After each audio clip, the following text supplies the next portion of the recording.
بسم الله الرحمن الرحیم گەنجان و لاوانی کوردستانی ئازیزمان لەرکوێ بەناشتی پەروەردگارتان لێبێ وەسەلام عەلەیکم وەرحمەت الله. دنیایەک میهرەبانی و ڕەحمەت بۆ باوک و باپیرانمان کاتێ تەمەنی ئێوەیان ناوی گەنجیان لێناوە، گەنجیش لە گەنجینەوە وەرگیراوە. هاڵی گەنجێکم دەستکەوت مەبەسە گەنجینەیەکە کەواتە ئەو تەمەنی ئێوە تێیدان گەنجێکی گەورەیە ڕێزی بگرن بە هەدەری مەدەن بە فیڕۆی مەدەن. بەڵام داخی داخانم کۆمەلگامان هەرچەنە گەنجەکانمان گەنجێتی تیش تەواوەکەن هەر وەکو مناڵ سەیریەکەن. بۆی ئەو گەنجەش متمانی بەخۆی نابێ هەر وەکو مناڵ سەیری خۆیەکە. باوکو دایک ڕۆڵێکی زۆر خراپیان هەیە، دەرفەت نادەنە ڕۆڵەکانیان خۆیان بە گەورە بزان بێنە مەیدان.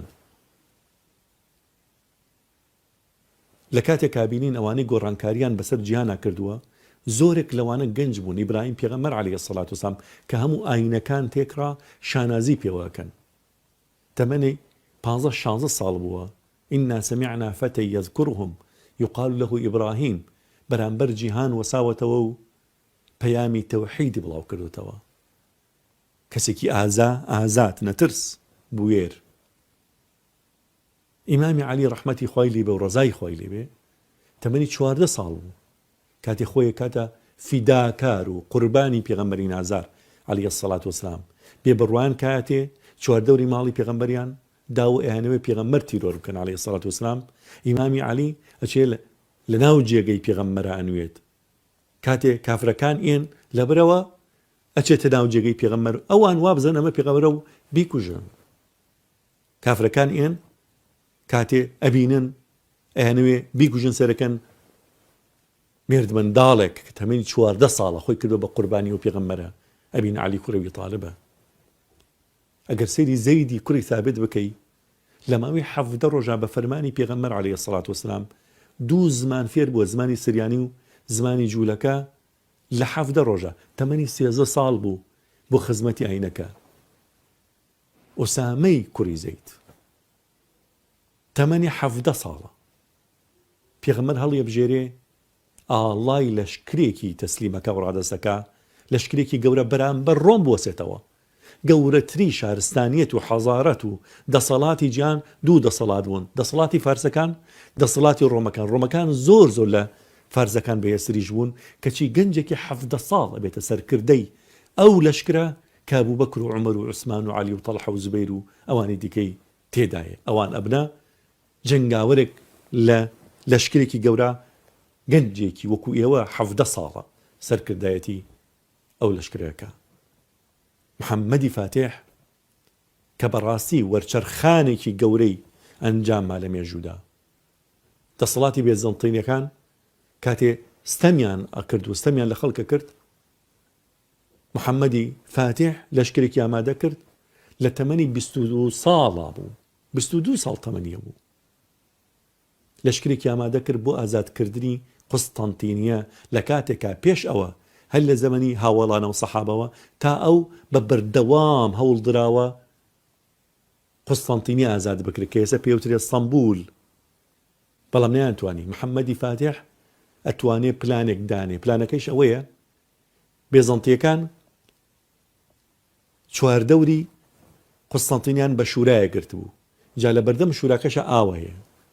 بۆیە موسڵمان هەمیشە کاتێ لەشکریان بە کەشتی ئەنارد، بە پاپۆر ئەنارد، بەڵام پاپۆر و کەشتیەکان ئەوان هاتبوون بە زنجیر ڕێیان لە پاپۆر و کەشتی موسڵمانەکان گرتە بوو، بۆیە نەیانەتوانی بەرەو پێش بڕۆن. بەڵام محەممەدی فاتح یەکەم جارە و یەکەم کەسیشە لە جیهانە پاپۆر و کەشتی بە وشکایە جوڵانە بێ.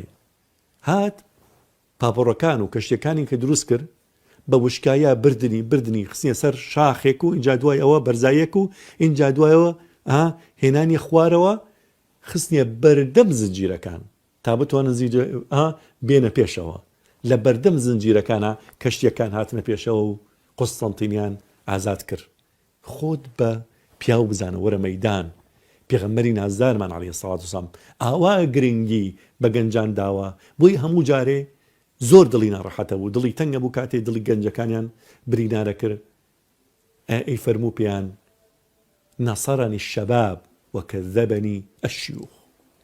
پیرەکان و درۆکەی ئەبوو جال پیر بووە درۆکەی ئەبوو سوفیان ئەیوت درۆکەی ئەبوو لەهەب ئەیوت درۆکەی وەلیدی کوڕی مغیرە ئەیوت درۆکەی بەڵام گەنجەکان هاتنە پێشەوتیان ڕاستەکەی ئەو گەنجەکان بوون یارمەتی پێغەمبەریاندا عەلەیهی السەڵات وەسەلام. هەزار ڕەحمەت لە قانیعی شاعر کە لە کوپلە شیعرێکە ڕۆکاتە گەنجان و پێمەڵێ چ گەنجێکی و چ گەنجێکی ناوێ ئەفەرمێ کوڕێکم ناوێ ڕۆندا لەسەری چەپکە گوڵ بدا لەبەر کەمەری کۆڵانە و کۆڵان هەروەک سەرسەری بسوڕێتەوە لە شوێن مشتری گرەی دڵەکەی داخی کچان بێ. بەبەسی ئەوە نییە کە ڕۆندان لەسەر شتێکی خراپە بەڵام بەبەسی ئەوەیە کە تەنها پەیامی ژیانی خۆڕازاندنەوەیە بۆی کچ ڕاو بکە. هەموو پامەکەی ئەوەیە کوڕێکمەوێ وریا و زانابێ ڕۆژی تەنگانە زۆر بەتوانابێ لە ڕێ نیشتمان سەری دانابێ ئەگەر وانە بێ لەگەڵما نابێ مردون و ژیان لە لای یەکسان بێ. بۆیە قەدر و ڕێزی ئەو تەمەنە جوانت بگرە بە هیوای سەرکەوتن و بەرەو پێشچوونی گەنجانی کوردستان بە ئومێدی دیدار.